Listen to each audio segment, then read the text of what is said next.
Hello students and welcome to video 1 in chapter 2.5, which is called Organizational Culture. And Organizational Culture 2.5 is one of the HL chapters within the syllabus, and these are all of the HL chapters that are listed. It's also the 5th chapter within the topic 2, Human Resource Management. Now, in this chapter, we've got 3 learning objectives. Firstly, we need to talk about what is organizational culture. Secondly, we're going to look at some organizational cultural models, for example, Charles Handy's Gods of Management. And finally, we need to look at culture clashes. So in this video, we're going to look at the first and the third learning objective. And then we're going to do a whole video on this Gods of Management model. And we're also going to look at some other different organizational cultural models. So firstly, what is the definition of culture? So our definition of culture, I really like this definition. It's the shared values, attitudes, and beliefs of the people in a group or in a society. So we probably all heard about culture through the culture of a country. So when you go to another country, you might experience culture clash, which is where the culture of that country is different to the culture of the country you're from. And therefore that can create some difficulties in adaptation. So culture, importantly, is not just in business. Culture can be across countries, cities, or basically any group of people. So when you go to a school has got culture, or a classroom has got culture. Your group of friends has got a culture in itself.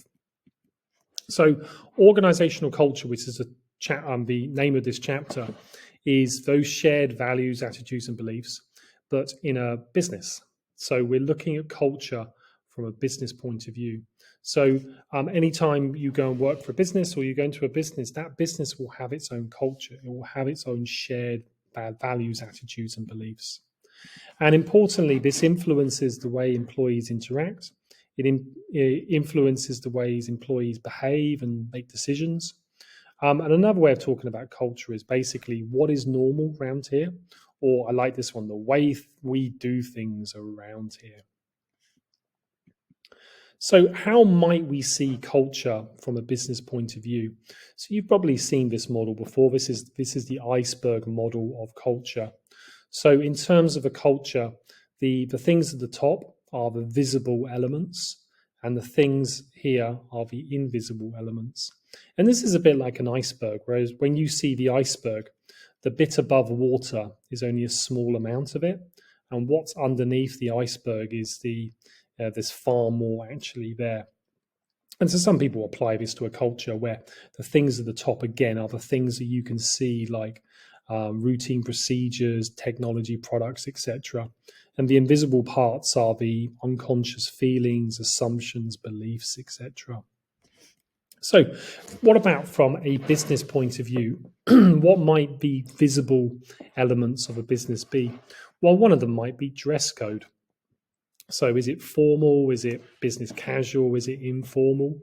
And you'll have this in the future, where maybe when you go and work for your first company in the future, then you're going to have that dilemma. What do I wear? What do you wear when you go to the office? And what people end up wearing is what everyone else wears to some extent. So maybe that first day you go in and you're not quite sure, but then you have a look around and you see what people are wearing, and then you kind of will mimic or copy them to some extent.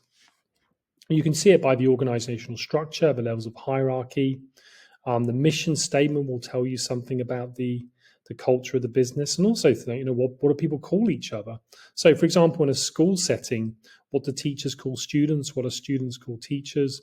I remember when I was young in my school, people called me the teachers will call students by their surname. So I was Johnson, what's the answer? So whereas these days it's generally done by first names. So what are the non-visual things in an organization? Well, one of them might be staying late. And again, on your first day of work, this is something that you might experience. So let's say your contract is 9 to 5, and then 5 o'clock turns up and you're like, what do I do? Do I go home? And you've got that feeling, well, it's my first day. Do I want to be the first person to leave the office on my first day of my work? And so what you're probably going to do is just have a look around, see what everyone else is doing. What's the culture here?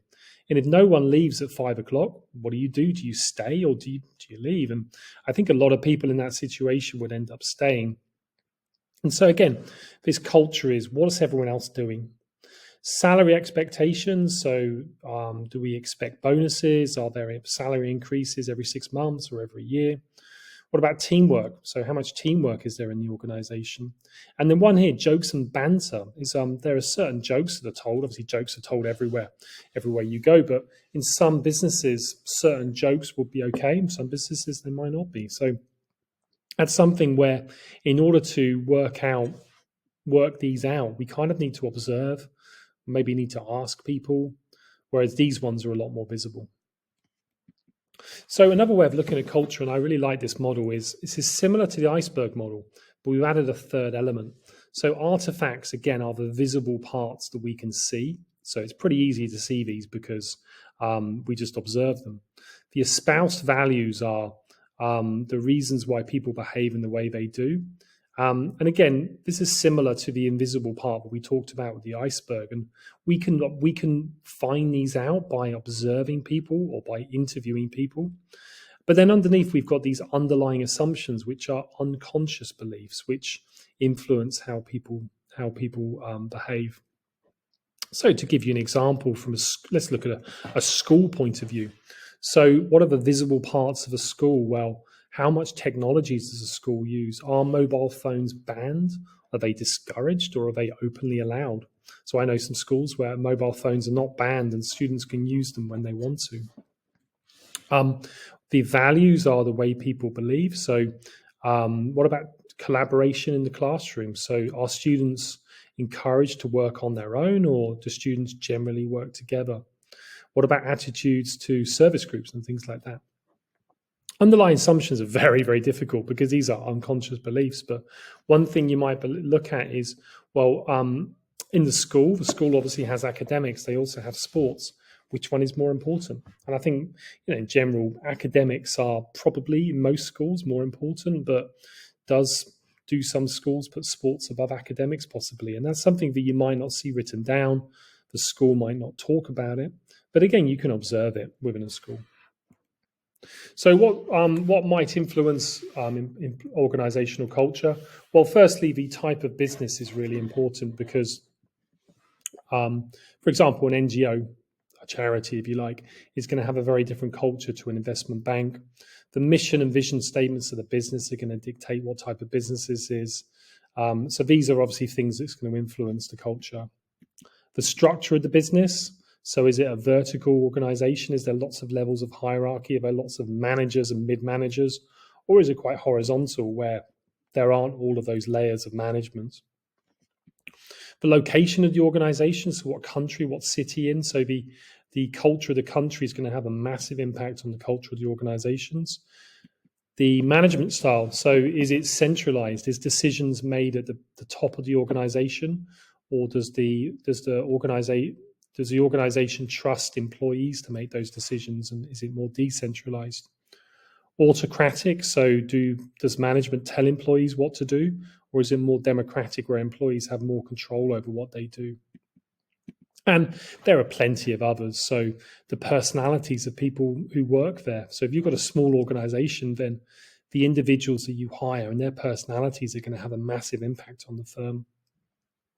The age of the firm, so the longer the firm's been in operation, the more history there is there.